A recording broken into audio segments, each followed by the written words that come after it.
अब हम आपको जिहाद और इस्लाम का वो सही अर्थ दिखाना चाहते हैं जिससे हमारे देश के मुसलमानों को और आप सबको हमेशा दूर रखा गया है। दुनिया का कोई भी धर्म हिंसा को बढ़ावा नहीं देता, इस्लाम भी नहीं देता। इसलिए किसी भी मजहब के बारे में किसी नतीजे पर पहुंचने से पहले हमें उसके सिद्धांतों के बारे में जरूर पता होना चाहिए। इस्लाम ने हर मुसलमान के लिए कुछ खास कर्तव्य बनाए हैं। इन्हें इस्लाम के 5 स्तंभ कहते हैं।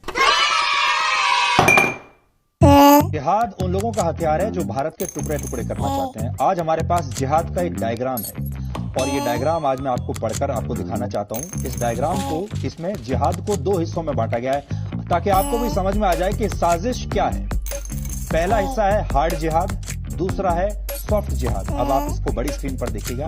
इस डायग्राम में कही गई कुछ बातें मैं आपको पढ़कर सुनाना चाहता हूं। ये डायग्राम इस समय हिंदी में आपकी स्क्रीन पर है और इसमें क्या लिखा है देखिए। एक तरफ कट्टर जिहाद है, दूसरी तरफ वैचारिक जिहाद है।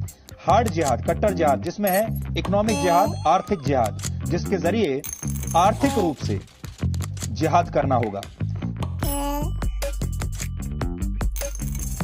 अगर किसी के ऊपर इस्लाम कबूल करने के लिए जबरदस्ती की जाए तो इसे जिहाद नहीं कहा जा सकता। अगर किसी देश या क्षेत्र पर कब्जा जमाने के लिए उस पर हमला किया जाता है तो इसे भी जिहाद नहीं कहेंगे। इसी तरह अगर आर्थिक फायदे के लिए किसी इलाके पर हमला किया जाता है तो यह जिहाद नहीं है। सिर्फ अपनी ताकत का प्रदर्शन करने के नाम पर, लीडर की ताकत का प्रदर्शन करने के नाम पर हिंसा को जिहाद नहीं कहा जा सकता। अगर निर्दोष लोगों, बच्चों, महिलाओं की हत्या की जाती है या उनका बलात्कार किया जाता है, इसे भी जिहाद बिल्कुल नहीं कह सकते। और अगर किसी पर हमला करके उसकी संपत्ति का नुकसान किया जाता है, इसे भी जिहाद नहीं कहेंगे।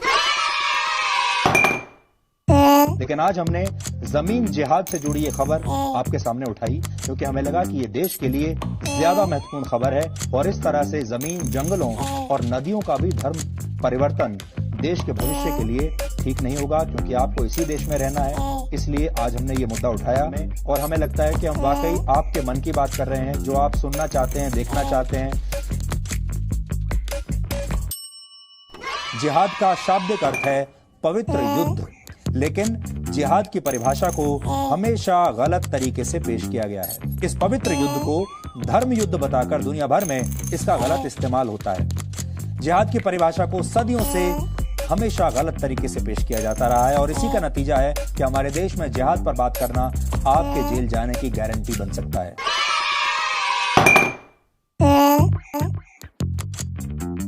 फिर तीसरा है मीडिया जिहाद। इसके हथियार हैं use paid media to speak in favour of Islam, यानी मीडिया को, पेड मीडिया जो है, डिजाइनर पत्रकार जो हैं, उनको अपने साथ मिलाइए ताकि वो इस्लाम के पक्ष में ज्यादा से ज्यादा लिखें और बोलें।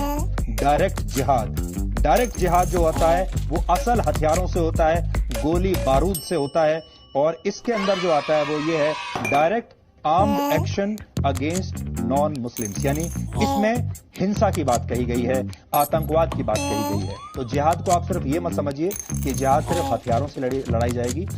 जिहाद अलग अलग हथियारों से, जो हथियार, एक तो आपके वो हथियार हैं जिनसे जान ली जा सकती है, लेकिन एक वो हथियार हैं जिनसे दिमाग पर असर डाला जा सकता है। इसलिए एक सॉफ्ट जिहाद है और एक हार्ड जिहाद है, वैचारिक जिहाद भी है और कट्टर जिहाद भी है।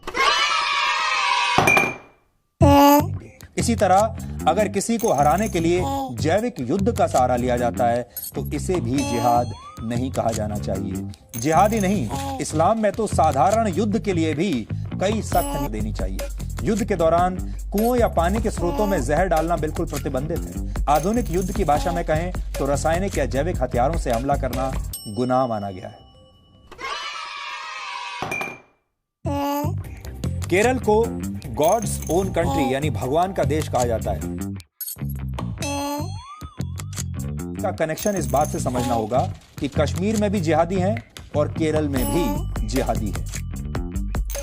और केरल में तो जिहादियों का गठबंधन है, वहां अर्बन नक्सल्स का भी गठबंधन है और आतंकवादियों का भी है। आपको याद दिला दें कि जी न्यूज ने 3 साल पहले पूरे देश को यह बताया था कि कैसे प्यार के नाम पर जिहाद की साजिश रची जा रही है, यानी लव जिहाद के नाम पर होने वाले धर्मांतरण को लेकर सुप्रीम कोर्ट भी बहुत चिंतित है। शादी के बहाने हिंदू लड़कियों का धर्म परिवर्तन करवाया गया है। ऐसे में पूरे देश के मन में यह सवाल है कि क्या देश में लव के नाम पर जिहाद का सिंडिकेट चल रहा है? क्या विवाह के नाम पर गैर मुस्लिम लड़कियों का ब्रेन वॉश किया जा रहा है? सवाल यह भी है कि क्या लव जिहाद के जरिए देश की सामाजिक संरचना को ध्वस्त करने की साजिश हो रही है? ये एक बहुत बड़ी खबर है जो आने वाले दिनों में कई राज आप सबके सामने खुल सकती है। जिहाद का शाब्दिक अर्थ है पवित्र युद्ध, लेकिन जिहाद की परिभाषा को हमेशा गलत तरीके से पेश किया गया है। आज हम आपको ये बताने वाले हैं कि कौन से काम जिहाद की श्रेणी में नहीं आते। आप इन्हें नोट कर लीजिए ताकि जिहाद के मामलों में आपके तर्क मजबूत बन सके। अगर किसी के ऊपर इस्लाम कबूल करने के लिए जबरदस्ती की जाए तो इसे जिहाद नहीं कहा जा सकता। जिहाद की परिभाषा को सदियों से हमेशा गलत तरीके से पेश किया जाता रहा है और इसी का नतीजा है कि हमारे देश में जिहाद पर बात करना आपके जेल जाने की गारंटी बन सकता है, आपको कोर्ट कचहरी के चक्कर लगवा सकता है।